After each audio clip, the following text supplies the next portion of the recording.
किती वाजले यार, बघू दे जरा. ओ शिट, 10 वाजले इथेच. आई दे ग डबा लवकर, मला उशीर होतोय.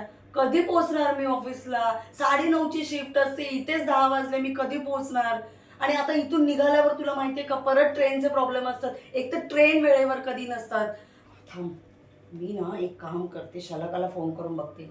शलाका कुठे आहे? पण शलाकाला फोन करून फायदा काय? ही नको. शलाकाला फोन करणार, ती आणि परत यायला वेळ लावणार, त्याच्या पुढे आम्ही ओलाने जाणार, ती परत वाहतूक कोंडी. काय? हा, राहू दे राहू दे, नको मला आज डब्बाच नको तुझा, मी जाते अशीच निघून. आणि त्यात ऑफिसला गेली बॉसची किटकिट, रोजची किटकिट किटकिट ऐकून मला वैताग आलाय. काय करावं समजत नाहीये. दुसरा जॉब बघू तर तिथे पण तेच होणार. म्हणजे वाहतूक कोंडीमुळे इतके प्रॉब्लेम होतात की ना, अक्षरशः मला खरंच सुचतच नाहीये काय करावं. नको ग तुझा डब्बा आई, चल मी जाते, उशीर झालाय खूप. हा हा हा हा, लाव लाव, काय ते पटकन लाव ग.